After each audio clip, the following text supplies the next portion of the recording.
Hey guys, John Hendricks here for Boot Crew Media coming at you with another episode of The Drive presented by Royal Honda.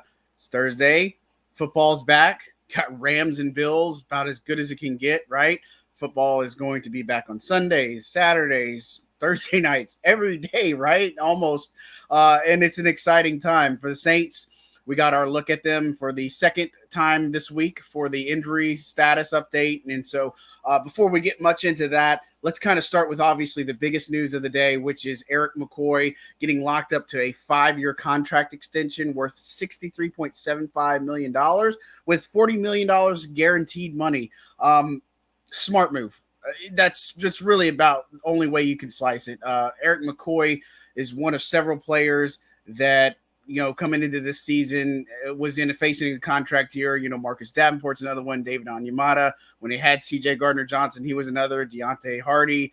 Then you got other guys like Mark Ingram, Tano Passignon, Jarvis Landry, guys like that. But when you look at everything, Erik McCoy is so valuable to this offensive line. He's doing line calls. He's doing a lot of things where he points out the coverages. I mean, this is just a smart thing to get this thing done before he even gets to free agency, making him one of the top 5 highest paid centers in the league. He does so many things well. He does pass protection, run blocking, again, calls it to line. There's pretty much not much that he can't do, right? And so you saw the missing, his absence was felt in a big way last year with that calf injury. And, obviously it's been a little bit of concern that segue into the injury report for Thursday.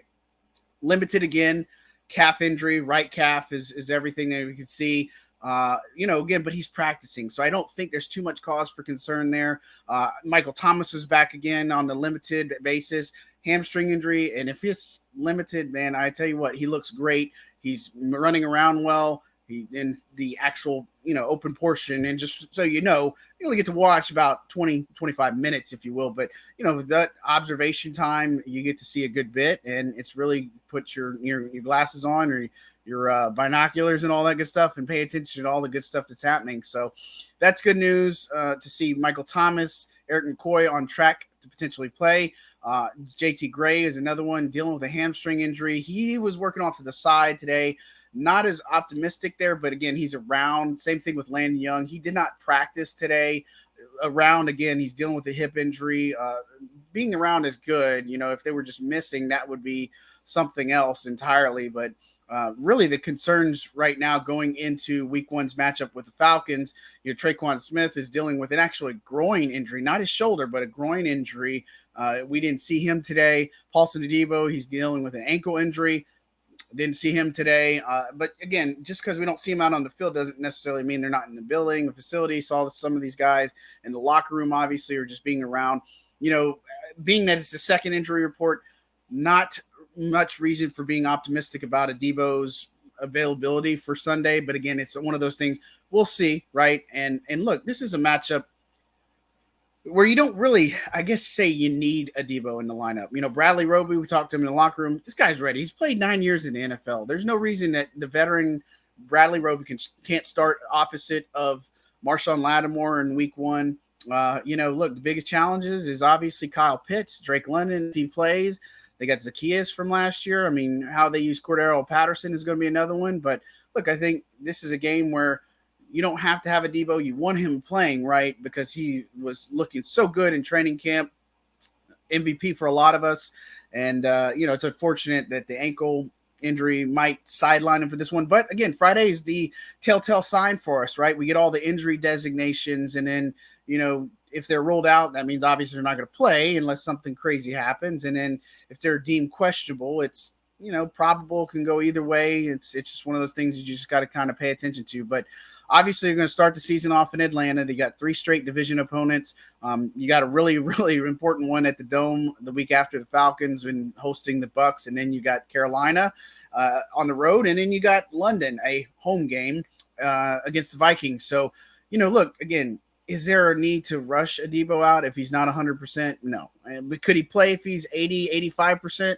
Yeah, absolutely. But this is something we'll obviously keep an eye on. But again, Adebo, Smith, not trending in the right direction. Same thing with Landon Young. that's some things that we have to obviously pay attention to.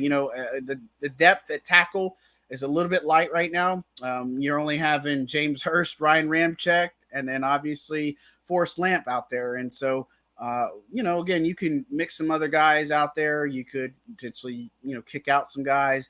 But it's something to pay attention to. Saints are probably going to elevate some people to play for Sunday and such. And then from the practice squad, that's something to keep an eye on. You could use Josh Andrews in interior. You got Nick Martin as well. So we'll have to keep an eye on that. But big news of the day, Erik McCoy, 5-year contract extension. Great move by the Saints.